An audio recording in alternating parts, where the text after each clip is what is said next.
Everyone, and welcome to Innovator Insights. This is the podcast where we interview successful product entrepreneurs and learn how they started their business and how they grew it to a point where they had a real impact in the world.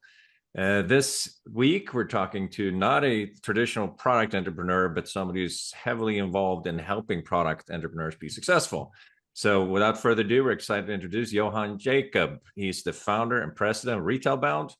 Retailbound helps brands to launch their products into retail stores all over the country. They have over 150 different partners, and they really help bridge the gap between the product creators and retailers. So as you know, if you listen to this podcast, Gemba helps people take their ideas into finished, awesome products. And then Retailbound helps successful brands take it to the next level. So it's a perfect fit, and we're excited to learn more about the journey. Johan, welcome to the show. Thank you, Andrew. Thanks for letting me be on your show today. We're excited, and we'll talk a little more about a budding partnership that we have between our two companies. Sure. But before we talk business, please tell us a little bit about yourself. Where do you live? What do you do when you're not working? Family, dogs, other hobbies? So, born and raised here in the U.S., native Chicagoan for several decades, married with two kids, been in the retail space for nearly 30 plus years, both as a manufacturer as well as a retail buyer. I'm one of the few retail consultants in the world that's been on both sides of the desk, both as a manufacturer as well as a large chain retail buyer. When I do have a few minutes free, I enjoy playing tennis. I've been playing competitive tennis for as near as long as I've been in retail. And enjoy it. And then my wife and kids also play. So it's almost like I say that family that plays together stays together, by the way. Yeah, that is awesome. It's been actually a recurring theme on this podcast. There are a lot of folks, we talk a lot about how we, despite our busy lives, stay connected with our families. And it's always fun to hear. There are different strategies, whether it's hobbies or business, but I think that's so important to keep a balance. Great. Well, thanks for sharing. Again, welcome to the podcast. Then why don't we start from the early days of entrepreneurship? I don't think you started as an entrepreneur, right? You worked in retail first, and then can you tell us a little bit about what was the journey leading up to starting Retailbound? So I started after I graduated college back in the early 90s, not to date myself, back when I was a young man with a lot more hair and less shades of gray. Got a job working for a manufacturer on the West Coast. Selling products to retail like Best Buy and CompUSA, Radio Shack, Office Depot. Some of those retailers, unfortunately, going around. I was a young green sales rep, didn't know much about retail. Yeah. And then here's your product, Yohan. Here's a sell sheet, go sell. And this is before the internet, before Google. I think the hot thing was the fax machine. That was the hot technology back in the early 90s, right? And I made a lot of mistakes. And more on this podcast. But I was successful, but it cost me time, effort, and money because I didn't know what I didn't know, right? But a few years later, I got my MBA here in Chicago, where I'm based, and jumped to the other side of the desk and became a very, very large retail buyer for two different former billion-dollar retailers, one being Sears Holdings, back when they were a $60 billion retailer, other one being OfficeMax, when they were a $12 billion retailer. And there's a large retail buyer, Henrik. I saw my fair share of the good, the bad, and the ugly, how brands not just selling retailers, but work with retailers. I was traveling a lot internationally for OfficeMax and had time to take a piece of paper and pen and write down a bucket list of things I want to do before I hit the bucket, where it's getting married, have a couple of kids, be on your podcast, check. What else should I do, right? Well, one of them was to write a book. What should I write about, right? I thought, well, because of my unique background, being on both sides of the desk, why not write a how-to book? So I did. I actually wrote a book in the summer of 2006, and got published on Amazon, or no place you buy books. So literally sold thousands and thousands of copies around the world. Like, this must be a market. A lot of inventors, moonlighters that bought the book. Hey, I want to get the secrets or the tips how to be successful in retail for the long term, not here today and gone tomorrow. So I was like, this must be a need. So must have made of my wife and my parents. I created my high paying very secure job at OfficeMax and start the journey of being an entrepreneurship, right? And Yeah. start consulting from scratch, and that's how I would recommend to go full blown. A lot of times I counsel a lot of entrepreneurs, hey, why don't you do it part-time, see how it does before Mhm. you jump full. I say, no, let me do it. And I think the advice I probably give to entrepreneurs is you need a good support system. Yeah. My wife, she was like, yeah, do it. I mean, if something fails in this, you always work at Best Buy corporate, Yeah. Apple corporate, Target corporate, right? Just do it. We have money, we have savings, just do it, right? So my wife and my parents, after the shock of me quitting my full-time secure job, getting support. I'm proud to say since 2008 officially, our company, Retailbound, has consulted, mentored, and educated over 4,000 brands around the Wow. world, right? Yeah. We partner with whole incubators, accelerators, and VCs. When Amazon created the Launchpad program in 2016, they reached out to us. Some of hundreds of brands they're finding on Kickstarter and Indiegogo. Speaking of Indiegogo and Kickstarter, we're their official retail expert on both platforms. So when it comes to young brands, they have a cool product, but the time, the experience, not local to the US or even the connections, we're usually the first place they visit before they on their journey to retail, by the way. Yeah. That's amazing. Congrats on all the success. So how did it it's such a great story, and it's awesome that you had that support. Often people don't have support. No, they Sometimes don't. you hear from a lot of folks that say that, sometimes your family can be your biggest detractors because not they mean well, they love you, but that's Yeah. what they're trying to protect you. So when entrepreneurs come up with harebrained ideas, their family often says, no, don't do that. That's a terrible idea. So it's Yeah, beautiful to hear my that wife you was had a that support. full-time mom back then, Yeah. and we had two little kids, and I'm like, okay, I'm on the road, I'm out Yeah. traveling, right? I'm out going to Austin or New York or LA or Minneapolis, so I'm on the road traveling, or I'm working late nights where she's taking care of two babies. I'm doing calls in Hong Kong or Singapore, right? So I'll give credit to my wife. She's not here today, so I can give her, hey, she was a big part of, hey, you can do it. Let's give it a shot. And Yeah. I'll take care of the kids, the house, you work on the business, and then we'll figure out from there. But it's been a good 17, 18 years, and knock on wood, and hopefully it will continue a long time. Yeah, yeah. My wife was the same. I was lucky too. She was, "Hey, swing for the fences. Let's Yeah, let's agreed. be everything we can be." So going back to the early days, Yeah. tell us a little bit about how you got off out of the starting blocks there. Does this start like a consultancy, uh, and then how did it evolve? Talk about those first few customers, Sure. and how did you know So, that you were really onto something? yeah, so like many entrepreneurs, right? Regardless of what kind of business you want to get into, you kind of test and measure, right? And maybe we have to recalibrate, right? So, when I start the business, like, okay, well, I know what I want to do, how I want to help entrepreneurs, get out of their own way, right? Because I know when I was a large retail buyer, I had many small brands try to sell me or in Yeah, person at a trade show, over the phone. And unfortunately, as a retail buyer at my level, and my biggest bond was over $850 million a year. I was a very large buyer, right? yeah, I didn't have time to stop and educate young brands how to work with me, right? I hmm like hiring an employee. I expect you to hit the ground running on day one, right? yeah, And I always tell young brands that getting a retail is like getting a job, right? There's hmm one job opening or one slot on a shelf and 20 brands. There's one job opening and 20 applicants, right? And yeah, like a job interview, Hendrik, retail buyers can tell which brands are working with them and which aren't.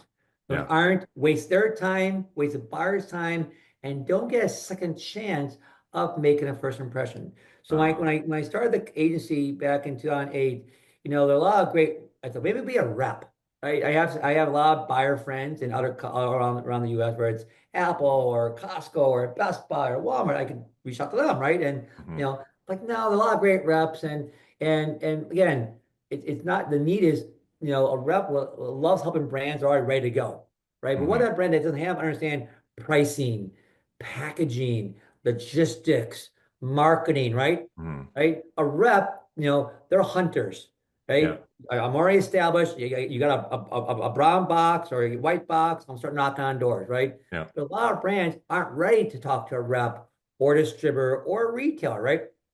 So I thought there was a need there.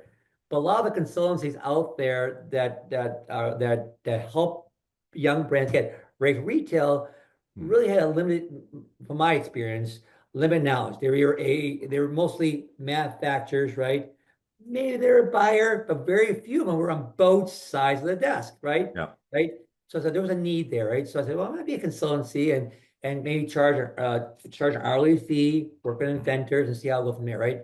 And we started out and we probably the first year probably had close to 500 or more inventors paying me an hourly fee, like taking a tennis lesson or a golf lesson, right? It was Yeah. great. It wasn't sustainable, can't pay a lot of bills, but it was good to kind of test and see what works.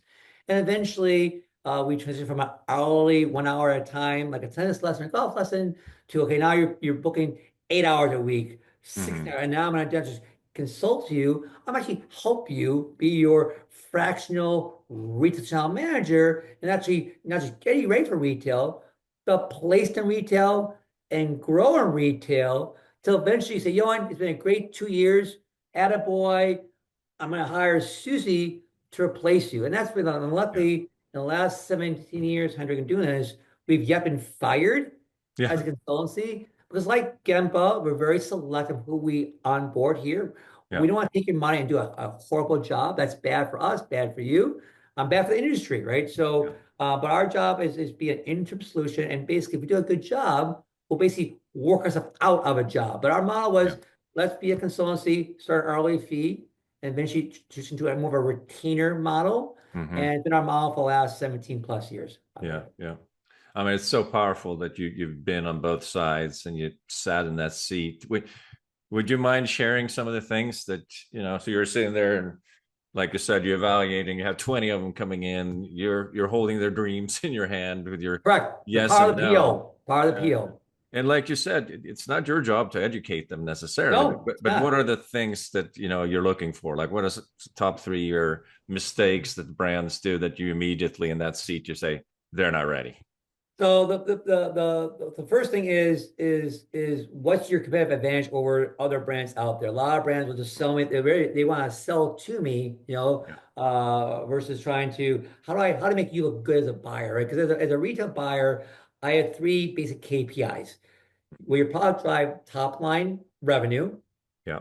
Will your product drive bottom line profits?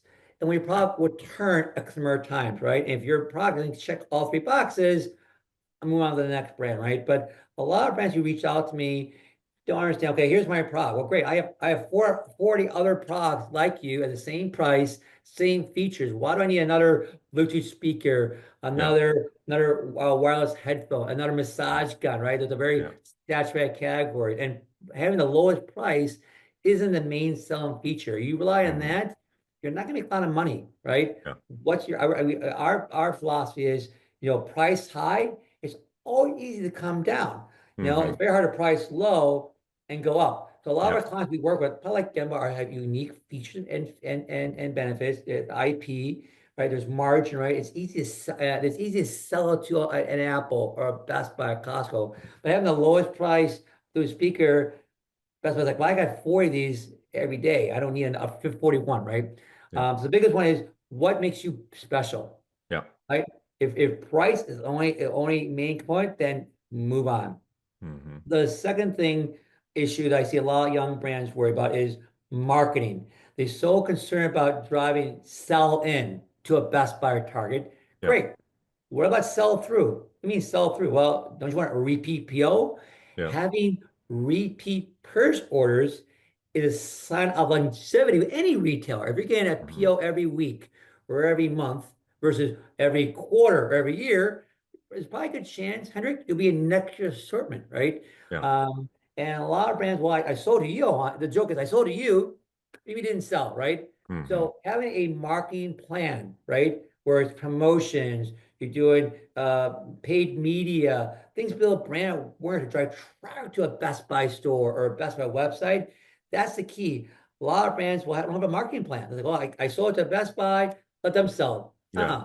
Best Buy as a great retailer, they'll provide a platform for any brand to succeed. Yeah. But in the beginning, you as a manufacturer or a product creator have to drive the awareness to get people, to the stores, right? And if you Mhm. start to do well, then Best Buy will throw the muscle of their marketing prowess and help you be successful. But in the beginning, you need to start the relationship versus Best Buy, right? And drive that marketing. And the third thing, Hendrik, that the biggest thing that brands need to do, and it's in the book I wrote, and be successful as a manufacturer, is always follow through. It's common sense, right? You teach your kids, hey, when your teacher says, here's your homework, get it done, right? Or your boss at XYZ says, hey, come in this time, you come in this time. At our level, right? I expect you as a brand, right? You can come work with me at Best Buy, right? That these are basic common sense things you need to do, right? But if I ask you, hey, Hendrik, I need you to send me a sample for a photo shoot, or I need you to sign this promotional agreement, I can't wait weeks or days, right? I expect to get Yeah. it done, right? A lot of young brands fall short because they lack a follow through, right? Not because they have Mhm. a great product, because they don't follow up on those action items. So if I'm a young Mhm. brand, I would say, hey, make sure you know what your differences are. Make sure you have a solid marketing plan to drive traffic to a retailer. But most importantly, make sure you follow through on your promises to a buyer. You do that, you guarantee a long relationship with any retailer out there in the US. Yeah, that's super insightful. Thanks for sharing that. I could see how a lot of brands they feel like, woohoo, we got on the shelf. And if We your job's won. done, no, But it's that's just just the begun. starting point, right? Right. That's Yeah. You correct. got invited to the dance, but now you gotta find a dancing partner. Or I mean, Correct. so how much is it, budget? Sounds like you can't just walk in with an empty pocket and expect things to happen, right? You got to put some budget behind it to be successful. Yeah, yeah, you gotta put money into it. If you think you're gonna put it in Best Buy and it's okay, I'm done. Best Buy, like my wife and kids, probably like yours, it's not a cheap date, right? And I would say that going from zero to going from D to C to Best Buy or is overnight is probably really rare. You probably would start more smaller retail, and that's our philosophy. Like Gemba, we should our clients money like our money. So when we work with young brands, we start with smaller opportunities. Maybe it's online, more independent retailers, maybe a Kellogg retail, maybe on air QVC, and make sure three things are happening. One, sales are consistent, not up and down. Two, your supply chain is bulletproof. And third, you're getting paid on time, right? And once sales, inventory, and cash flow hum along, that makes sense to scale up, right? As for how much capital you need, it depends, right? You don't need $1 billion, right? Because most likely you're not going to be in all stores day one at Best Buy. Probably online first, maybe a couple of test stores. But Best Buy, like many retailers, have a marketing lever that you can invest in, where it's paid reviews, email blasts, paid search, right? Things you can do to drive sale, but that costs money. At retail, we actually help our clients in the price modeling, include those fees in the cost when we apply Yeah. we send to a Best Buy or a Target, right? But typically, we tell our clients on average you want to budget around 20 to 25% of your cost in marketing to retail, Mhm. at least in year one. Yeah. And year two, year three, as your product gets more familiar with both customers as well as sales associates, then you can decrease that percentage. So using Samsung, back in the late 90s, Samsung was a tier three brand, Hmm. a redhead stepchild of LG Yeah. in Korea, right? They spent, I mean, a lot of money, probably north of 30% in late 90s. So really, and they forced their marketing team to create better product, where it's, microwaves, TVs, cell phones, right? Today, nearly what, almost 30 years later, Samsung probably contributes probably about less than 3%, Hmm. right, to a Best Buy but no, it's a big, that 3% is a very large number, right? But because now people go in the store asking for a Samsung, where Yeah. back in the 90s, they're asking for a Sony or a Panasonic. But since Samsung's done a great job in marketing, their product, they can decrease the amount of spend. So we tell our young brands, you want to budget around 20% in marketing, right? Hmm. To a retailer, and then hopefully, as your product is more familiar, you can decrease that percentage dramatically. By the way, Yeah. Yeah. That's great. What about how should they think about margins? I assume that you if you're selling online today, D2C, you have your direct to consumer price.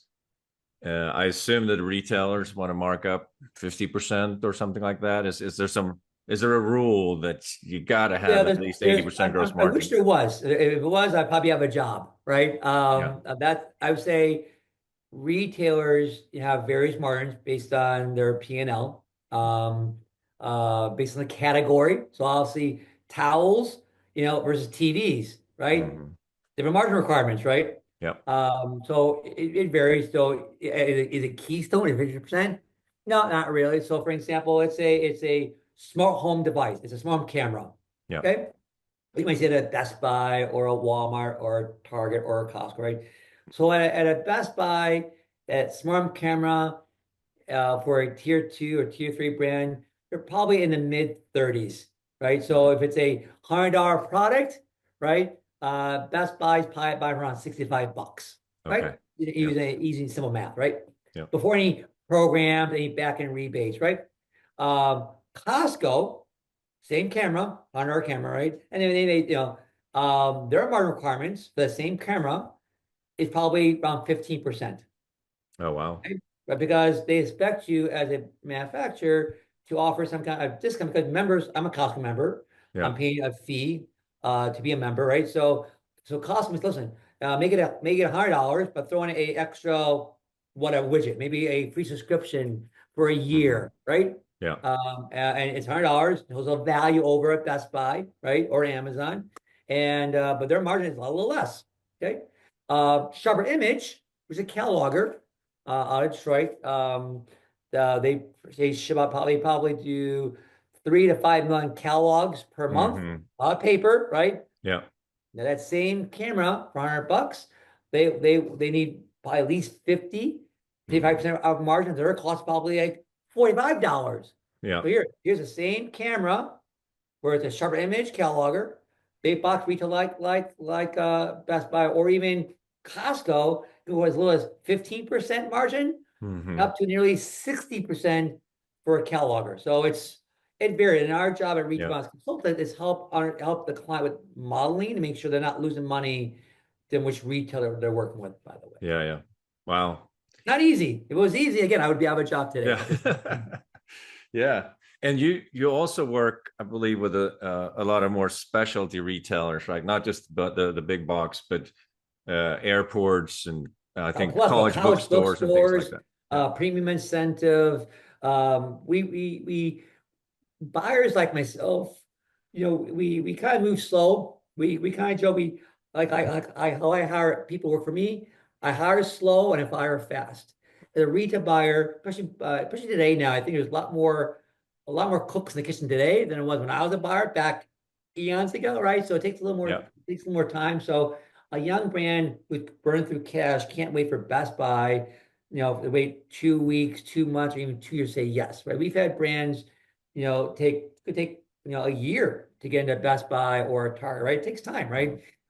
So what do I do while I'm waiting for Best Buy to get back me on my client's product, right? Well, we have other verticals. So we do work with more smaller retailers, regional retailers like a market center that has 28 stores, or a Roadrunner, which is a sporting goods store out of San Diego, has 48 stores, right? Because their time frame of saying yes or no is a Mhm. lot less than a Best Buy has, 900 plus stores and is multi-billions of dollars. And we also have other verticals, right? Whereas premium incentive, huge bone. Whereas college bookstores, whereas airport stores, right? We try to create other income streams for our clients. Yeah. That way, if one dries out, we have 3 or 4 others to keep them afloat, by the way. Yeah. That's great. And I could see that, that's, I assume that's part of the consulting you provide too. So based on the product, which retailers are a good fit and how to positioning for them. And I could see that being tremendously valuable Yeah, a lot of our versus clients think their product will fit everybody. Unfortunately, not yeah. the case, right? If you're Yeah. a premium wallet, right? I have a client that makes a really, really cool minimalist wallet. not different Target or Walmart. It's more for like a Nordstrom or a Hmm. Bloomingdale's or a Macy's, right? But Yeah. a lot of clients think one size fits all. Unfortunately, not, right? Every client, every retailer has their demographic. So like Walmart and QVC, two great retailers. From a technology perspective, because half our a lot are in consumer electronics, something like a Gemba, that Walmart and Target, Walmart and QVC are more the tail end of the innovation curve, Hmm. where Best Buy or even Apple are the beginning of the innovation curve, right? Yeah. For price points, obviously, or demographic. Best Buy, my one favorite place I shop, is more male demographic, Hmm. where Target is more female or family demographic, right?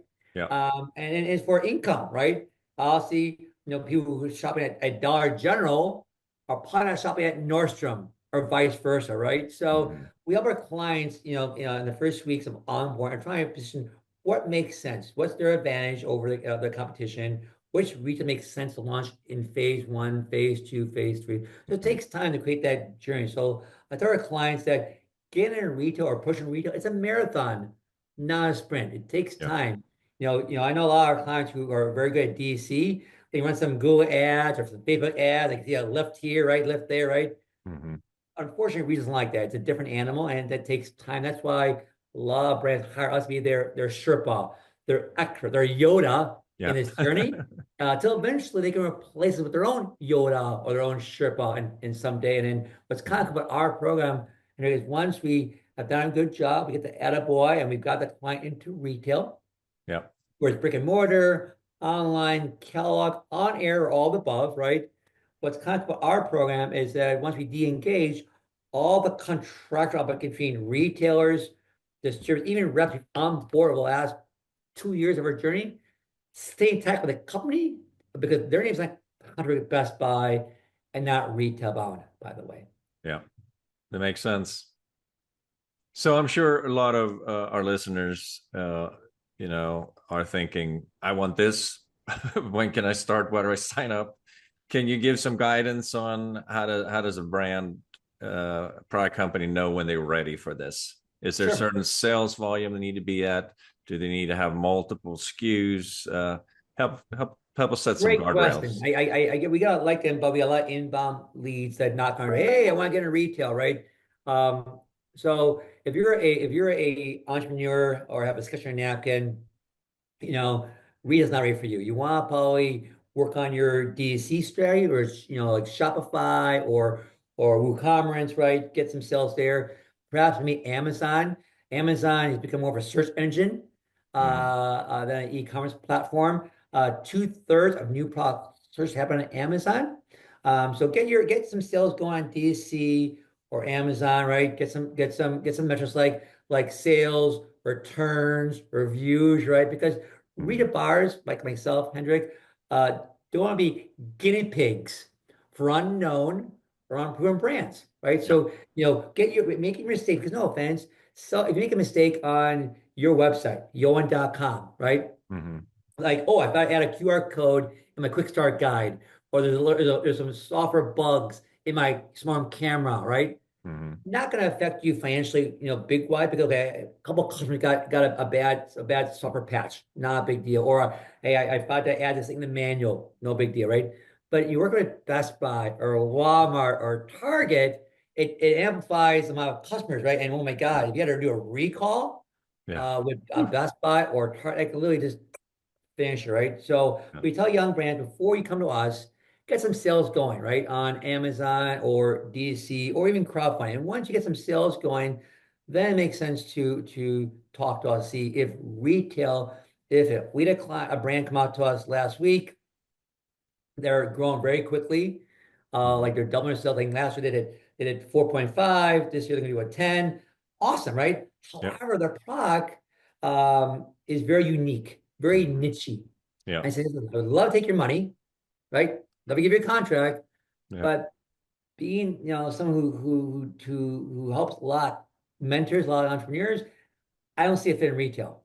So really? Mhm. Yeah, I said your price point, the top it does. I would say if I was your chief revenue officer, stay do DC. Maybe someday with version 2 or Gen 2, Gen 3, maybe, but you're trying to create a new category which doesn't exist today. And a lot of our Yeah. clients do have products that are first to market. This one is too far out there. I say, no, just continue to DC. And they appreciate my advice because most people Yeah. just say, okay, fine, let's sign a contract. We'll pay your 4 grand, 5 grand, and we'll be happy. I said, that's not me. I want you to be successful in retail. That hopefully you credit us someday in the future. Right now, you're not ready for it. Continue on that path of D2C. And they were very appreciative, by the way. Yeah. Yeah. Yeah, we run into similar things at Gemba too. Folks come to us and say, "Hey, I want to create this thing," and we look at it and say, "Well, you understand this is going to cost you $100,000 in tooling, and your minimum purchase order is probably going to be $200,000." And so we also used to be like, "Oh, well, we'd love to take your money, but if they're going to fail, they're not going to be able to finish the journey. They're not going to have the financial wherewithal to get the product to market. Then we're not doing anybody a service by getting them started on a path they can't finish." Yeah, it's funny you use the Sherpa or the Yoda. That we use that a lot too, and I think it's helpful analogy for both reasons you said that you help guide them, but then also to remind the customer that they have to climb the mountain. We're not going to climb it for them. We are there to help guide them, take the right path, avoid, the ravines, and make sure they have the right supplies and the right boots on so that they can make the journey successfully, but they still have to climb the mountain on their own. Correct. Yep. Awesome. Well, we're running short on time here. A couple more questions to finish things up. What are you most excited about at Retailbound over the next 12 months? Do you guys have any new initiatives, any new offerings coming out? So I'm super excited to announce as of today, we made a deal with Gemba to market the first ever retail boot camp. We're going to call it Sketch to Shelf Boot Camp.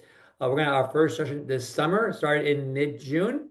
It's geared for entrepreneurs that even have a sketch, have an idea, or they have a mock-up and they want to get into retail, but maybe in the short term, really can't afford a Retailbound to start knocking on doors today, but they want to go through the processes. So understand how to create a retail buyer's deck, how to do what we said earlier, how to price the product correctly that you're making money as well as a retailer, or how to sell, how to pitch. I can't tell me times as a buyer I get people trying to fumble through their sales pitches on the phone or in person at a trade show. So we're going to spend 4 weeks in this boot camp and helping entrepreneurs be successful in the retail space. So Gemma, as of this morning, it's going to be one of the sponsors or the main sponsor in this boot camp. And together, Gemba Retailbound created this first ever camp for entrepreneurs who want to get in retail in 2025 and beyond. So I'm really excited about that.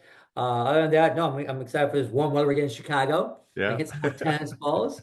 But no, I'm really pumped about this boot camp, and hopefully it'll be a good start for entrepreneurs getting in this long-term journey, by the way. Yeah, we feel the same. I think it's a great initiative, and I think it's going to help a lot of people. So we look forward to it. To wrap things up, any final words of entrepreneurial wisdom? You've been doing this for 18 years, had a lot of success and sustainable success. What piece of advice would you give to our listeners? So my biggest advice, not to quote Phil Knight from Nike, but just do it. I mean, all kidding aside, I can't tell me times, Hendrik, and you and I have been in the business for for a long time, right? Yeah. We've run many different companies. We're a small company, big companies, and I would say that there are a lot of people we've talked to, where neighbors, coworkers that talk. I want to start my own business. I want to do this, and a lot of talk. Like my dad would say, a lot of hot air, right? Yeah. Just do it. Right? It's easy to say I could have, would have, should. I see a lot of entrepreneurs, a lot of people who are in their 40s and 50s and 60s. Well, I know, and have regrets. Just do it.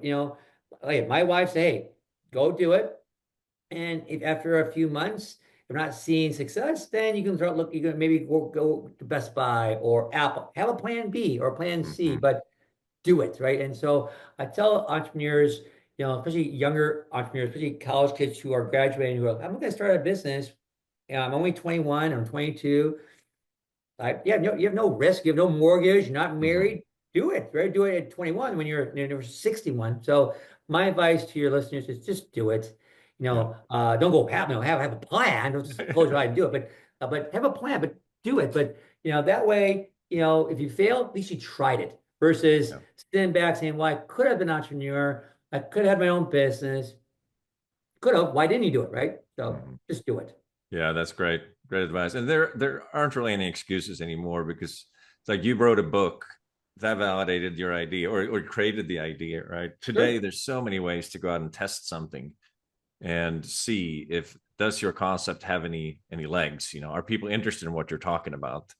And so yeah, and particularly with AI, there's so many less expensive ways to get a business started today than 10, 20 years ago, even 5 years ago. 100%, my friend. 100%. Yep, correct.